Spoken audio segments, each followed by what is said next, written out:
La Sassari Sportiva vive in queste ore delle cose particolarissime.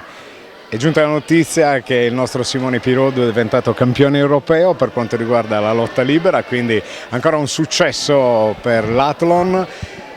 La concomitanza della finale scudetto persa dalla nostra Dinamo, ma comunque con grande orgoglio, e poi questo Guido Sieni Judo Cup che è arrivato alla quinta edizione. Tanti piccoli atleti ormai stanno per, come possiamo dire, prendere la maturità e il volo. Se ne è discusso in questi giorni e soprattutto questa vetrina che ha richiamato atleti da tutta l'Italia. Ne parliamo con Alba Canu.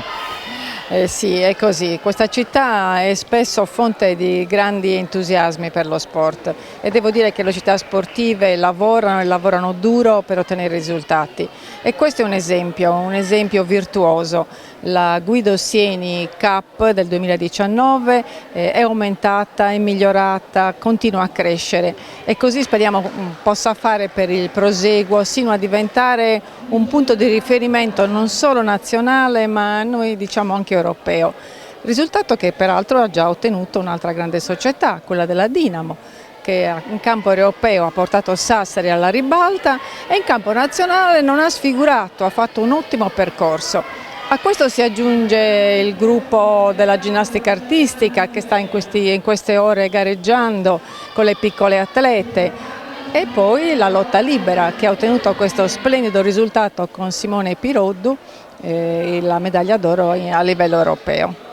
Crediamo che Sassari abbia come vocazione lo sport e ne abbiamo parlato tantissime volte, un modo come un altro per rimanere lontano da altre situazioni che peraltro non fanno bene ai nostri giovani.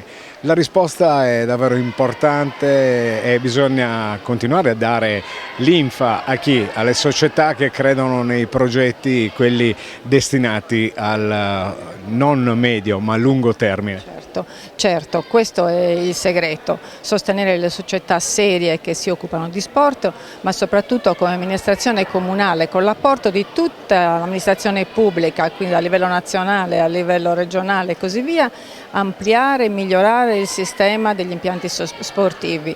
Sassari lo sta facendo, inizieranno grandi lavori per il palazzetto, per le piscine, si sono fatte tante attività di manutenzione e costruzione dei campetti in tutto il territorio comunale, ma c'è una cosa in più: Sassari da ottobre avrà la facoltà di scienze motorie con l'università, una conquista che ha visto il comune in prima fila e l'università un soggetto eccezionale da questo punto di vista, quindi si formeranno professionalità di altissimo livello e queste professionalità hanno bisogno di spazi e di società serie che possono accogliere questa figura professionale che deve affermarsi sempre più nel territorio. Grazie Alba Canu e grazie soprattutto per quanto fatto nel suo mandato amministrativo. Per me è stata veramente una splendida esperienza ed è stato un piacere lavorare con i gruppi sportivi e di tutti i livelli e di tutte le categorie.